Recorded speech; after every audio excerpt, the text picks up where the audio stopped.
Pois é, claro que a gente segue trazendo todos os detalhes, mas vamos girar também a reportagem da Jovem Pan News. Eliseu Caetano, correspondente internacional, baseado nos Estados Unidos, monitora tudo o que acontece e também o que sai na imprensa norte-americana. Eliseu, seja bem-vindo, ótima noite a você. Alguns destaques aí dos Estados Unidos, especialmente reunião do Conselho de Segurança da ONU, mas também teve uma conversa entre Donald Trump e Benjamin Netanyahu, não é mesmo? Bem-vindo e boa noite. Exatamente, Daniel. Muitas conversas, muitas reuniões, muitos encontros paralelos acontecendo nesta sexta-feira quente, também aqui nos Estados Unidos. Muito boa noite para você e para todos que nos acompanham. Falamos ao vivo, direto dos Estados Unidos, neste momento aqui na costa leste do país, o horário 5 da tarde com 18 minutos, temperatura de momento no sul da Flórida na casa dos 30 graus. O presidente dos Estados Unidos, Donald Trump, conversou sim, Daniel, ainda há pouco por telefone com o primeiro-ministro israelense Benjamin Netanyahu. Segundo um funcionário da Casa Branca, Trump disse que os Estados Unidos vão apoiar sim, incondicionalmente Israel no que chamou de ataques ao Irã da noite passada, de um ataque muito bem sucedido, viu? Trump sugeriu ainda, segundo essa fonte, de que os ataques de Israel ao Irã poderiam sim contribuir para os seus esforços de garantir um acordo nuclear com o Irã. Quem também está neste momento em reunião é lá na Europa, viu? A gente tem reunião acontecendo lá entre o secretário de Relações Exteriores do Reino Unido, David Lammy, com um emissário iraniano. E em pauta, obviamente, né, os apelos para que o Irã demonstre contenção, o que, segundo o governo iraniano, são pedidos injustificados neste momento. Palavras do próprio ministro iraniano, viu, Daniel? Ele conversou, o ministro das Relações Exteriores iraniano, Abbas Araghchi, conversou ainda há pouco com o secretário de Relações Exteriores do Reino Unido, David Lammy, e a conversa, obviamente, foi enviada para a imprensa em um formato de comunicado. Eles disseram ainda que a resposta do Irã aos ataques de Israel será firme e também decisiva. Existe já uma informação também, Daniel, que é importante a gente trazer para quem acompanha o Pingo nos Is nesta tarde, noite, de que pelo menos 41 pessoas ficaram feridas neste contra-ataque do Irã contra Israel. De acordo com informações do Serviço de Emergência israelense Magen David Adom.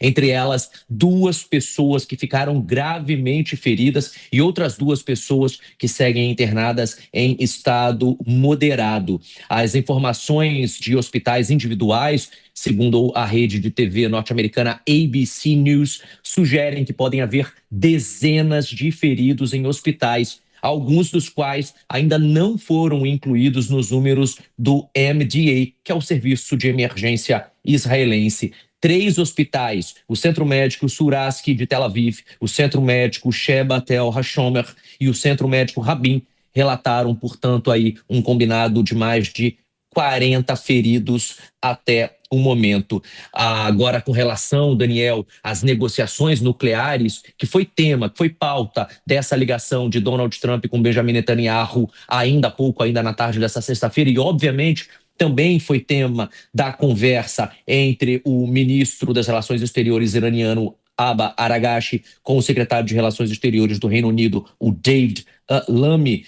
Trump estabeleceu um prazo aí de 60 dias que se encerrou ontem para o sucesso das negociações, de acordo com o Irã, em uma carta ao líder supremo, o Ayatollah Ali Khamenei. O prazo começou a correr, Daniel, quando a primeira rodada de negociações do acordo entre Estados Unidos e o Irã começou no dia 12 de abril. E, de acordo com as informações da própria Casa Branca divulgadas nesta semana, havia uma nova rodada de negociações para este acordo nuclear, marcada para este domingo. Não há até este momento, às 5 horas da tarde com 21 minutos aqui da costa leste americana, 6 horas da noite com 21 minutos, portanto, pelo horário de Brasília, a confirmação se esse encontro vai ou não vai acontecer no próximo domingo, envolvendo as autoridades iranianas, americanas e israelense. O encontro estava marcado para acontecer em Abu Dhabi. O embaixador israelense nos Estados Unidos, Yeshel Leiter, disse a Reuters que as negociações dos Estados Unidos com o Irã seguem planejadas, mas não tem certeza se elas acontecerão. E a gente também tem mais novidades chegando, Daniel, porque, como não poderia deixar de ser, uma situação de guerra, de confronto, como a gente tem acompanhado desde a madrugada desta quinta para sexta-feira, muita informação chega. Daqui a pouco eu volto no Pingos, Daniel, para a gente falar sobre um programa americano que pode receber quem está em Israel, está com medo de viver lá e pode vir para os Estados Unidos a qualquer momento buscar uma espécie de refúgio. Mas já já a gente fala sobre isso. Eu volto com você no estúdio. É isso, um importante compilado de informações com Eliseu Caetano, que está nos Estados Unidos. Daqui a pouco ele volta dos Estados Unidos para a Europa. Luca Bassani também chega ao vivo, vai trazer as informações, as últimas atualizações desde os primeiros momentos desse conflito. O Luca acompanha de perto toda a repercussão na Europa e também as manifestações das lideranças europeias, né, Luca? Bem-vindo mais uma vez aqui na programação. Exato, Daniel. Boa tarde a você, a todos que nos acompanham. Nós vemos que muitos líderes europeus têm clamado para a desescalada deste processo, dizendo que é necessário trazer ambos os beligerantes para a mesa de negociação antes que esta nova espiral do caos se transforme em um novo problema humanitário, né, uma nova catástrofe humanitária dentro do Oriente Médio. Inclusive, o próprio secretário das Relações Exteriores do Reino Unido, David Lammy, teve contato com o seu mesmo ministro iraniano durante esta última tarde, mas sem nenhum tipo de resposta positiva. Os iranianos disseram que faz parte do seu direito retalhar os israelenses, retalhar todos esses ataques que aconteceram durante as últimas horas, e nós vemos que as hostilidades trocadas têm acontecido de maneira alternada. Tudo começou na última madrugada, muitos ataques israelenses, sobretudo em regiões onde há bases nucleares do Irã, né, algumas usinas e principalmente de enriquecimento de urânio. Depois nós tivemos ataques também à cúpula da Guarda Revolucionária Iraniana e outros membros do alto escalão do exército de Teherã, enquanto que os iranianos responderam em Tel Aviv e também em Jerusalém. Até agora são 40 pessoas que foram então encaminhadas aos hospitais, e Israel respondeu já imediatamente. Outra usina nuclear, agora na cidade de Isfahan, essa que fica aí por volta de 500, 600 quilômetros da capital Teherã, foi também atingida. Os israelenses que têm como objetivo acabar com qualquer possibilidade do Irã enriquecer o seu urânio acima dos 90%, que configuraria armas atômicas, e também deixar claro que o desenvolvimento do programa nuclear iraniano não é pacífico, não tem fins civis de obtenção de energia, porque o enriquecimento de urânio para tais finalidades sempre fica entre 13% e 5%. Segundo a Agência Internacional de Energia Atômica, os níveis de urânio enriquecidos no Irã já estão acima dos 60%, ou seja, mais próximos do nível bélico do que do nível de utilização civil e energética. Exatamente por isso que outros ataques estão planejados. O premier Benjamin Netanyahu deixou bastante claro que quer fazer outros ataques durante os próximos dias, até que todos os objetivos militares sejam concluídos. Não sabemos quanto tempo isso durará e como isso vai influenciar no aspecto diplomático, já que, como o Eliseu Caetano muito bem trouxe, há ainda marcado um encontro entre Estados Unidos e Irã para o próximo final de semana, para acontecer em Omã. Não há nenhuma confirmação de que vai acontecer ou nenhum cancelamento, mas sabemos que é uma pressão grande para que o Irã pare com o seu programa nuclear neste nível de enriquecimento e, obviamente, que possivelmente o país possa ser reinserido no sistema internacional de transações bancárias e também na diplomacia mundial, já que é considerado um pária não só regional, mas também em toda a comunidade internacional, sendo um dos estados mais tirânicos que nós temos no mundo na atualidade. Excelente, Luca. Obrigado pelas informações. A gente segue em contato. Qualquer novidade, por favor, prioridade para vocês que acompanham essas movimentações também aí na Europa. Chamar os nossos comentaristas, Luiz Felipe Dávila. Dávila, Eliseu Caetano e Luca Bassani trouxeram as últimas informações, as repercussões internacionais, e também falaram dessa pressão internacional para que o Irã feche um acordo sobre o programa nuclear, né? E aí muitas pessoas se perguntam, bom, essa pressão internacional pode surtir algum efeito agora, ou os ataques acabaram influenciando qualquer tipo de tratativa entre os países?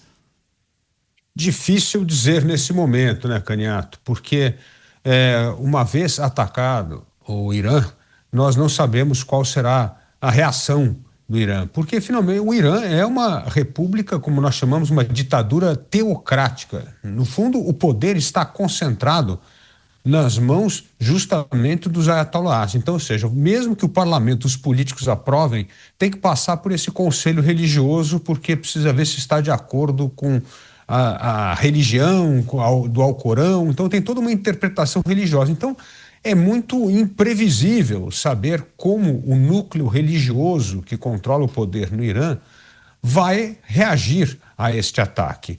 O que se sabe, e isso é apenas especulação, que o ataque de Israel ontem, pelo menos, retardou o programa nuclear iraniano por alguns anos.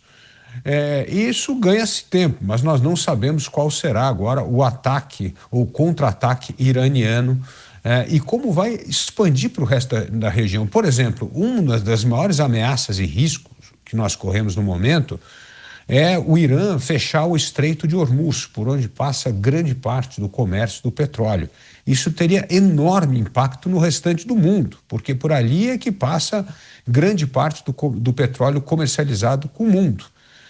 Isso colocaria em risco não só Israel nesse sentido, mas o mundo inteiro, porque o mundo inteiro depende desse petróleo e desse trânsito pelo Estreito de Hormuz. Então, isso é uma primeira ameaça. Segundo, nós aqui estamos enfatizando muito e corretamente que o Irã nuclear é uma grande ameaça a Israel, mas é também uma grande ameaça ao Oriente Médio. Certamente, se o Irã amanhã tivesse arma nuclear, obrigaria, por exemplo, a Arábia Saudita a desenvolver armas nucleares, obrigaria, evidentemente, Israel a aumentar ou desenvolver as suas próprias armas nucleares. Ou seja, escalaria o que nós chamamos do avanço de armas nucleares no Oriente Médio. E isso certamente agravaria ainda mais essa tensão entre os Estados. Então, o risco imediato é o fechamento do Estreito de Hormuz, o risco de médio prazo é a escala de armas nucleares no Oriente Médio e de outros países, porque o Irã é visto como um fator desestabilizador na região não só por Israel, mas exatamente por outros países, como é o caso da Arábia Saudita. Então, assim, não sabemos ainda qual será o desenrolar disso, mas certamente, se tivermos uma guerra no Oriente Médio, isso vai aumentar drasticamente a tensão, escalar armas nucleares na região e o fechamento do Estreito de Hormuz, que poderia causar um enorme impacto na economia mundial, que já vem titubeando por causa das guerras tarifárias de Donald Trump. Pois é, boas lembranças, inclusive, do Dávila, porque pela manhã, assim, horário brasileiro, vários navios foram alertados para evitar Mar Vermelho e viajar justamente pelo Estreito de Hormuz após o ataque. Deixa eu só receber as pessoas que nos acompanham pelas emissoras de rádio. Seja bem-vindo. Programa Pingos nos Is, cobertura especial, guerra no Oriente Médio, trazendo os últimos detalhes, girando a reportagem da Jovem Pan News. E o Luiz Felipe Dávila, nosso comentarista, fez um alerta sobre a possibilidade do Irã mandar fechar, né, o Estreito de Hormuz, que ajuda demais o tráfego de navios por aquela região e impactaria também o mercado internacional de petróleo. E aí eu vou passar para o Cristiano Beraldo para fazer uma reflexão sobre quais podem ser os impactos também comerciais de um prolongamento dessa guerra e quais são as cartas que o Irã tem para justamente prejudicar o mercado internacional de petróleo. E aí, Beraldo, vou pedir que rapidamente você faça um raio-x. Quem é o Irã no mercado internacional do petróleo? De que maneira pode se utilizar dessa faceta para prejudicar os seus adversários?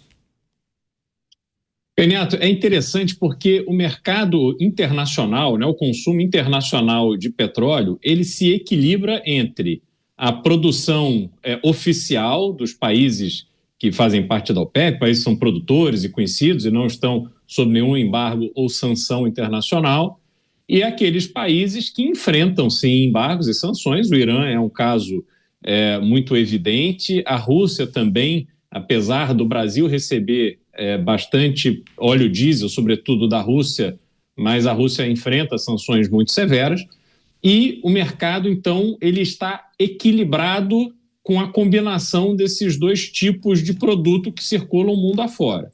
Quando você tem a interrupção de uma fonte de abastecimento do mercado, seja ela oficial ou não, você tem um desequilíbrio no mercado. O mercado tende a subir, porque há países que consomem o petróleo iraniano, há países que consomem produtos que saem do Irã e que vão abastecer outros mercados.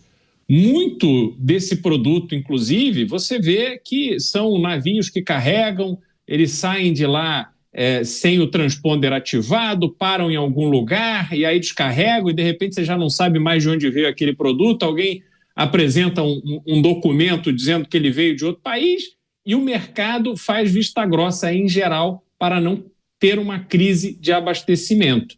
Só que quando você tem um país importante como o Irã, na produção de petróleo, que entra em guerra, e obviamente isso tem um efeito muito grande na parte logística, o mundo se desequilibra. Portanto, hoje, por exemplo, das pessoas com quem eu conversei, não há uma crença de que o Irã vai bancar uma guerra nesse momento.